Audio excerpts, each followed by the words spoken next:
কসবা ল কলেজে যে এক ঘৃণ্য তরুণী নির্যাতনের ঘটনা ঘটেছে তারপর থেকে কিন্তু আমরা বারংবার দেখেছি বিরোধী পক্ষকে সরব হতে। সেই ঘটনারই পুনরাবৃত্তি আজ আবারও দেখা গেল। ডক্টর বিধানচন্দ্র রায়ের জন্মদিনে আবারও দেখা গেল বিরোধী পক্ষের থেকে আজকে কিন্তু আবারও একটি ধিক্ষার মিছিলের আয়োজন করা হয়েছে ধাজরা মোড় থেকে। একেবারে সেইখানে কসবায় যে নৃশংস কাজ করা হয়েছে, যে ঘৃণ্য অপরাধ করা হয়েছে, তারই প্রতিবাদে আজকে সরব হয়েছিলেন তারা। এবং সামনে পচা আলুকে রেখে তারা কিন্তু জানিয়েছেন যে এই পচা আলুর মতো শাসক দল তাদের আর চাই না। এরকম ভাবে কিন্তু তীব্র প্রতিবাদ জানিয়েছেন তারা এবং সরকারের আবার নতুন সরকার চেয়েছেন এবং সরকারের যে পালাবদল সেটা চেয়েছেন। এছাড়া ঘটনাস্থল থেকে আরো কি কি তথ্য উঠে আসছে তাই দেখাবো আপনাদের। আমরা দেখতে পাচ্ছি একেবারে ধর্ষণ রাজধানী শিকার হচ্ছে মহিলা, নির্যাতনের শিকার হচ্ছে।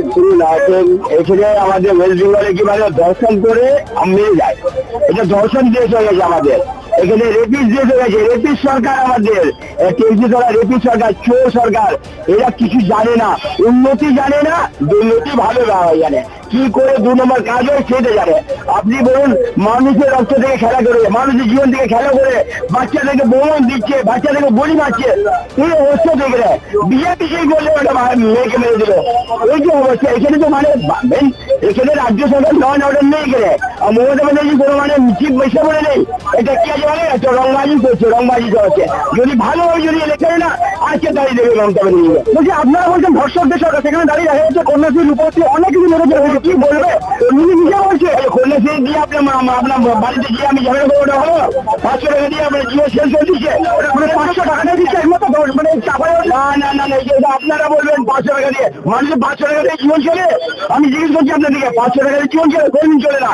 কিন্তু 500 টাকা দিয়ে লালিপপ দেখাচ্ছে, এইটা দিয়ে তুমি চলো, এইটা হচ্ছে। আর কোনো উন্নতি নেই, মানে ভারতবাজি দেখানো হচ্ছে সরকার। বকবাজি বকবাজি, লালিপপ, 2 নম্বর কাজ, 2 নম্বর ভাবে থাকো, 2 নম্বর ভাবে খাও। এটা হচ্ছে আমাদের রোজগার।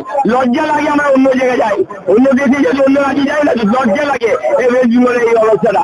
রেপিস সরকার বলুন, একের পর এক ধর্ষণ 2011 সাল থেকে সুরক্ষা কোথায় দেখছো বা উন্নয়ন কোথায় দেখছো তুমি এই রাজ্যে? উন্নয়ন, পশ্চিমবঙ্গের উন্নয়ন আজকাল রাতের সময় হয়েছিল, আর এখন দেখছি দিন বেলা হয়ে গেছে। উন্নয়নের নামে শুধু ধর্ষণ, খুন, করাপশন, এগুলি হচ্ছে পশ্চিমবঙ্গ। নিশ্চয়ই দেখতে হচ্ছে যে যখন তোমরা বারংবার এই ব্যাপারে প্রতিবাদ করছো, তোমাদেরকে মারা হচ্ছে, চুলের মুঠি মারা হচ্ছে। ঠিক আছে, পুলিশ প্রশাসন এতটা সক্রিয়তা আমি কোনোদিন দেখিনি পুলিশ প্রশাসন। এর আগে আরজিকরের বিরুদ্ধে আমরা রাস্তায় নেমেছিলাম, কিন্তু ল কলেজে যেহেতু যে মেন কালপিট ধরা পড়েছে সে ছাত্র পরিষদের একটা নেতা তৃণমূলের, তার জন্য পুলিশ প্রশাসন অতি সক্রিয় হয়ে বিজেপি যখন রাস্তায় নামছে তাদেরকে আসছে। কিন্তু ছাত্র সংসদ যখন ছাত্র পরিষদ কিন্তু তৃণমূলের হেভি নেতার মধ্যে তারা বলছে চেনেই না, তৃণমূলের যখন সম্পর্ক সে চেনে কি চেনে না বাংলার মানুষ বলে গেছে। এইসব খাজরানি আর এরকম রাজনীতি অনেকেই করেন। আর কুণাল ঘোষ থেকে নিয়ে সুরাট হাসিন আর অভিষেক ব্যানার্জি সব দেখে নিয়েছে, সোশ্যাল মিডিয়ার ছবি পুরো প্রকাশিত হয়েছে। তো এগুলো বলে আর লাভ নেই, তোমাদের ছাত্র নেতা ছিল। কেমন আমরা বক্তব্য শুনছি তৃণমূলের নেতাদের, ওদের নাম নেবে না আমি বলছে মেয়ে দেখা হয়েছে, কেন যাওয়া হলো, কোন রাজ্যে দেখা হচ্ছে পুলিশ প্রশাসনের সক্রিয়তা বেড়ে যাচ্ছে। কি অবস্থা? আরেকটা প্রশ্ন যেখানে দেখা যাচ্ছে যে পুলিশের একটা বড় ভূমিকা, যেখানে বারংবার কালকে যখন দেখতে পেলাম যে যখন দল এসেছিল কেন্দ্র থেকে, তাদেরকে ঢুকতে বাধা হচ্ছে। মমতা ব্যানার্জির নেতৃত্বে ধর্ষণ, খুন, করাপশনকে ধামাচাপা করার বারবার চেষ্টা করা হয়। এটাও ধামাচাপা করার চেষ্টা করতে আমরা রাস্তায় আছি, রাষ্ট্রকে আছি। এইবার কিন্তু ধামাচাপা করে যাবে না। আমাদের একটাই ডিমান্ড যে দোষী ইমিডিয়েট ফাঁসি দেওয়া হোক। এই যে লক্ষ্মী ভান্ডার দেওয়া হয়, লক্ষ্মী ভান্ডারকে শুধু এই ধর্ষণ রাহাজানি দুর্নীতি করে বলে তাকে মুখ বন্ধ রাখার জন্য বাংলার মা বোনেরা একটু বলুন না যে সেন্টিমেন্টাল, তারা 500,000 টাকা তাদেরকে কিনতে পারবেন না মুখ্যমন্ত্রী মমতা ব্যানার্জি। দিচ্ছেন ঠিক আছে, মহিলাদের জন্য দিচ্ছেন, আপনাকে ভোট দেয়, কিন্তু এইবার এই 26-এ কিন্তু আর কেউ দেবে না। রাজ্য রসাতলে গেছে। আজকে যে ঘটনাটা হচ্ছে প্রতিটা ঘরে ঘরে হবে, যতক্ষণ না হিন্দুরা সচেতন হবে, যতক্ষণ না সনাতনীরা সচেতন হবে, যতক্ষণ বাংলার মানুষ সচেতন না হবে, বাংলার মানুষগুলোকে না একদম রসাতলে ফেলে দিয়েছেন। মমতা ব্যানার্জি 1000 টাকা নোট দেখিয়ে। আজকে বলুন তো 1000 টাকা বন্ধ করে দিন,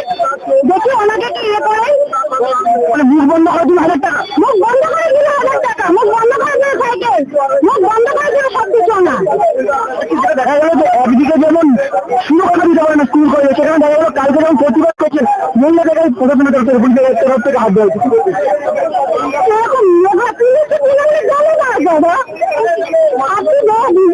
আপনি যখন কোনো কিছু নিয়ে থানায় যাবেন তখন যে দেখেন তৃণমূলের কোনো নেতা আছে তাকে হেঁটে খাবি তাকে কোথায় বসাবে কোথায় লাগবে সে পরে একটা মানে উচ্চ ছেলে হলো সে টিএমসির নেতা। আপনি যখন সাধারণ মানুষ যাবেন না তখন আপনাকে কি বলে সামনে দিতে নেবে না পেছন দিতে নেবে তোলার ও হলো কাজ জলদার তো জলদার কি হয় বুঝতে পারছেন। আপনাদের সকলকে স্বাগত। যেমন বলে দেখতে পাচ্ছি যে কসবাই যে বসে গেলে তার প্রতিবাদে দফায় দফায় বিক্ষোভ দেখাচ্ছি রাজ্য বিজেপি। কখনো তারা জিনিসপত্র কখনো তারা হচ্ছে বৈঠক কখনো বা কর্মচারী মূল। আজকে তারা জিনিসপত্রের যে কর্মতম সেখানে দাঁড়িয়ে মহিলা মোর্চা ও যুব মোর্চা তরফ থেকে বিক্ষোভ দেখায় পাশাপাশি তারা নারীদের সুরক্ষা এবং প্রশাসনের ভূমিকা নিয়ে প্রশ্ন দেবেন এবং যেটা তাদের তরফ থেকে বারংবার ওঠে যে এর যে লক্ষ্মী বন্ধনের নারী লক্ষ্মীদের সুরক্ষা এই প্রশ্ন তোলেন। এছাড়া মুখ্যমন্ত্রী সহ পুলিশ মন্ত্রী এই জায়গায় ভূমিকা নিয়ে প্রশ্ন দেবেন। ক্যামেরা হিমাদ্রি রাজ্যের সঙ্গে কাউন্টার রিপোর্ট দিবেন।